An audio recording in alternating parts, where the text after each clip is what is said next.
नमस्कार, मैं उर्मिला यादव अपने YouTube चैनल में आप सभी का स्वागत करती हूँ। अब हमारा आज का विषय है द्वैधी युग और छायावाद युग से संबंधित छोटे प्रश्नोत्तर। ये जो प्रश्नोत्तर हैं ये UGC नेट के एग्ज़ाम के लिए बहुत ही महत्वपूर्ण है और आपको एग्ज़ाम को क्लियर करवाने में बहुत ज़्यादा मदद करेंगे ये क्वेश्चंस। आइए इन क्वेश्चंस को हम पढ़ते हैं। देखिए,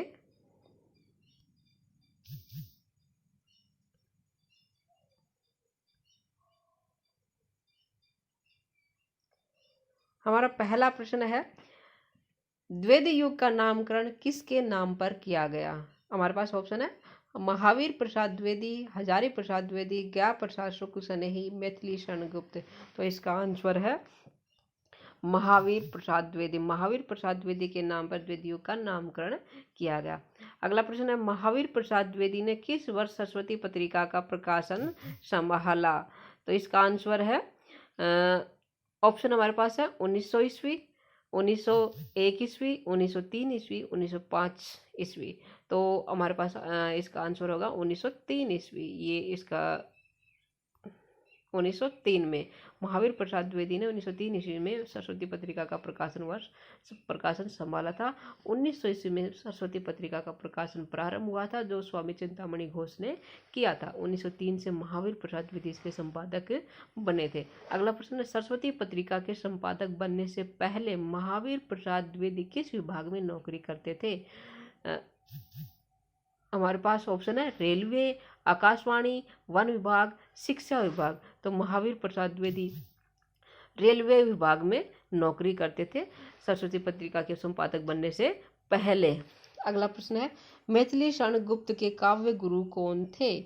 ऑप्शन है अयोध्या सिंह उपाध्याय, हरिओद, आचार्य शुक्ल, महावीर प्रसाद द्विवेदी, हजारी प्रसाद द्विवेदी। तो हमारे पास ऑप्शन होगा महावीर प्रसाद द्विवेदी। महावीर प्रसाद द्विवेदी इनके काव्य गुरु थे। अगला प्रश्न है, साकेत महाकाव्य किसने लिखा? साकेत महाकाव्य किसने लिखा था?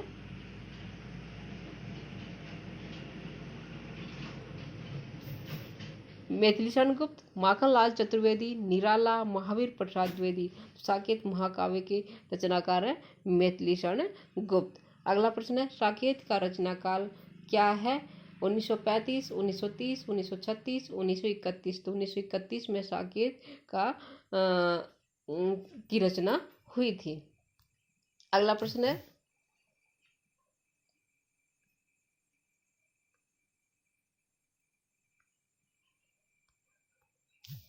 उर्मिला का विरह वर्णन साकेत के किस सर्ग में है? नवम सर्ग, पंचम सर्ग, अष्टम सर्ग, सप्तम सर्ग। तो उर्मिला का विरह वर्णन साकेत के नवम सर्ग में है। साकेत में कितने सर्ग हैं? 17 सर्ग, 15 सर्ग, 12 सर्ग, 13 सर्ग। तो आंसर है 12 सर्ग। साकेत में 12 सर्ग है। निम्न में से द्विवेदी युग का कवि नहीं है? बाबू गुलाब राय, शांति प्रिय द्विवेदी, नथुराम शर्मा शंकर, श्याम सुंदर दास। क और ख दोनों। तो इनमें से आंसर आएगा क और ख दोनों। बाबू गुलाब राय और शांति प्रिय द्विवेदी ये दोनों ही द्विवेदी युग के कवि नहीं हैं, ये शुक्ल युग के कवि हैं, बाबू गुलाब राय और शांति प्रिय द्विवेदी। अगला प्रश्न है, तुलसीदास भी कैसे मानस नाद, महावीर का यदि नहीं मिलता होने प्रसाद। ये पंक्तियां किस कवि की हैं? तो ये पंक्तियां किस कवि की हैं? ये पंक्तियां हैं, ऑप्शन है महावीर प्रसाद द्विवेदी, हजारी प्रसाद द्विवेदी, मैथिली शरण गुप्त, सियाराम शरण गुप्त। तो ये जो पंक्तियां है ये मैथिली शरण गुप्त की हैं। अगला प्रश्न है, महावीर प्रसाद द्विवेदी का जीवन काल है 1884 से 1941, 1889 से 1938, 1890 से 1962, 1864 से 1938। तो इनका जो जीवन काल है 1864 में इनका जन्म हुआ था और 1938 में इनकी मृत्यु हुई थी महावीर प्रसाद द्विवेदी की। झांसी चिरगांव में किस कवि का जन्म हुआ था? मैथिली शरण गुप्त, सियाराम शरण गुप्त, निराला, क और ख दोनों। तो इसका आंसर है क और ख दोनों। मैथिली शरण गुप्त का और सियाराम शरण गुप्त दोनों का जन्म झांसी के चिरगांव में हुआ था। ये दोनों ही भाई थे। सियाराम शरण गुप्त मैथिली शरण गुप्त के अनुज थे। अगला प्रश्न है, मैथिली शरण गुप्त का जीवन काल है। ऑप्शन हमारे पास 1886 से 1964, 1895 से 1963, 1889 से 1968 और 1889 से 1962। तो हमारे पास इनका जो जन्म है 1886 में हुआ था, मृत्यु 1964 में थी मैथिली शरण गुप्त की। 1889 से 1968 किस कवि का जीवन काल है?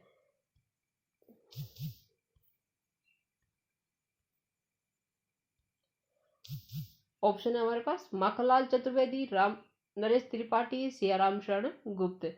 तो इसका जो आंसर है माखनलाल चतुर्वेदी। माखनलाल चतुर्वेदी का जन्म 1889 से 1889 में इनका जन्म हुआ था और 1968 में इनकी मृत्यु हुई थी माखनलाल चतुर्वेदी की। अगला प्रश्न है, गंगा अवतरण किसकी कृति है? गंगा अवतरण मैथिली शरण गुप्त, सियाराम शरण गुप्त, जगन्नाथ दास रत्नाकर, माखनलाल चतुर्वेदी। गंगा अवतरण जगन्नाथ दास रत्नाकर की कृति है। जगन्नाथ दास रत्नाकर। अगला प्रश्न है, गंगा अवतरण कब प्रकाशित हुआ? 1923, 1920, 1921, 1922। तो गंगा अवतरण 1923 में प्रकाशित हुआ। अगला प्रश्न है, निम्न में से कौन सी रचना मैथिली शरण गुप्त की है? पंचवटी, अंजलि और अर्ध्य, जय भारत, किसान और ये सभी। तो पंचवटी, अंजलि और अर्ध्य, जय भारत और किसान सभी मैथिली शरण गुप्त की रचनाएं हैं। गुरुकुल किसकी रचना है? मैथिली शरण गुप्त, पंत, निराला, सियाराम शरण गुप्त। तो गुरुकुल है मैथिली शरण गुप्त की रचना कृति है। क्या इसका आंसर है? राम नरेश त्रिपाठी की रचनाओं का उचित मिलान करें। मिलन 1920, पथिक 1917, शौपन 1929। तो इसके जो ऑप्शन दे रखे हैं ए, बी, सी, डी, इनमें से इसका जो आंसर है, मिलन का प्रकाशन हुआ था 1917 में, पथिक 1929 है, पथिक मिलन है 1917 में और पथिक है 1920 में इसकी, शौपन 1929 में। तो आंसर है ए, मिलन 1917, पथिक 1920, शौपन 1929। अगला प्रश्न है, मैथिली शरण गुप्त की रचनाओं का उचित मिलान करें। ऑप्शन हमारे पास जय भारत 1957, विष्णुप्रिया 1952, झंकार 1936, द्वापर 1929। तो आंसर क्या होगा? जय भारत की जो रचना है, रचना काल है वो 1952 है। विष्णुप्रिया का जो रचना काल है 1957 है। झंकार का जो रचना काल है वो 1929 है और द्वापर का रचना काल 1936 है। तो इसका आंसर हुआ ए, जय भारत 1952, विष्णुप्रिया 57 में, 1957 में, झंकार 1929 में और द्वापर है 1936 में। अगला प्रश्न है, अबला जीवन हाय तुम्हारी यही कहानी, आंचल में है दूध और आंखों में पानी। ये मैथिली शरण गुप्त की किस रचना से ली गई पंक्तियां हैं? जय भारत, साकेत, यशोधरा और पंचवटी। तो जो ये पंक्तियां हैं ये यशोधरा गै जो इसका आंसर यशोधरा से ली गई इनकी पंक्तियां हैं। अबला जीवन हाय तुम्हारी यही कहानी, आंचल में है दूध और आंखों में पानी। अगला है प्रकाशन, पंचवटी का प्रकाशन वर्ष है क्या है? 1925, 1927, 1917, 1929। तो जो पंचवटी का प्रकाशन वर्ष है 1925। देवी स्तुति स्तक किसकी रचना है? राय देवी प्रसाद पूर्ण की, महावीर प्रसाद द्विवेदी, रामचरित उपाध्याय, हजारी प्रसाद द्विवेदी। तो जो इसका आंसर है ख, महावीर प्रसाद द्विवेदी। महावीर प्रसाद द्विवेदी ने देवी स्तुति स्तक लिखा था। देवी स्तुति स्तक का रचना काल क्या है? 1959, 1890, 1890, 1892 और 1895। देवी स्तुति स्तक का जो रचना काल है 1859 है। निम्न में से कौन सी कृति महावीर प्रसाद द्विवेदी की है? काव्य मंजूषा, सुमन और नागरी, ये सभी। तो काव्य मंजूषा, सुमन और नागरी जो सभी कृतियां हैं महावीर प्रसाद द्विवेदी जी की ही हैं।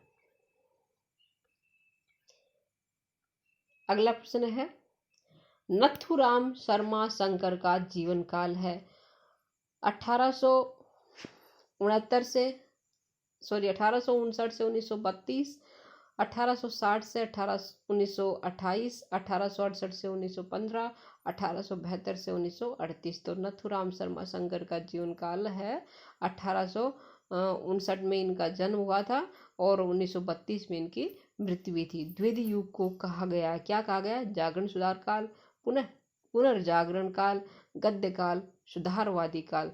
तो द्विवेदी युग को जागरण सुधार काल भी कहा गया है। द्विवेदी युग में ब्रज भाषा के कवि हैं जगन्नाथ दास रत्नाकर, सत्यनारायण कवि रत्नाकर, किशोरी लाल गोस्वामी और ये सभी। तो इसका आंसर है घ, ये सभी। जगन्नाथ दास रत्नाकर, सिया राम शरण कवि रत्नाकर, किशोरी लाल गोस्वामी, ये जो सभी हैं द्विवेदी युग के कवि हैं। कविता कामिनी, भारतेंदु, प्रगेंदु, साहित्य सुधाकर आदि उपाधियां किसे दी गई? सत्यनारायण कविरत्न, नथुराम शर्मा शंकर, जगन्नाथ दास रत्नाकर, मैथिली शरण गुप्त। नथुराम शर्मा शंकर को कविता कामिनी, भारतेंदु, प्रगेंदु, साहित्य सुधाकर आदि उपाधियां दी गई नथुराम शर्मा शंकर। इसका आंसर है ख। काश्मीर सुषमा किसकी कृति है? भारतेंदु हरिश्चंद्र, ज्ञा प्रसाद शुक्ल स्नेही, श्रीधर पाठक और हरिओद। इसका आंसर है श्रीधर पाठक। श्रीधर पाठक ने काश्मीर सुषमा कृति की रचना की थी। काश्मीर सुषमा की भाषा कौन सी है? ब्रज भाषा, अवधी, संस्कृत, खड़ी बोली। तो काश्मीर सुषमा ब्रज भाषा में लिखी गई थी। आंसर है क। प्रकृति चित्रण की दृष्टि से द्विवेदी युग के प्रमुख कवि हैं ठाकुर जगमोहन सिंह, मैथिली शरण गुप्त, श्रीधर पाठक, राय देवी प्रसाद पूर्ण। श्रीधर पाठक है वो प्रकृति चित्रण की दृष्टि से द्विवेदी युग का श्रेष्ठ कवि है।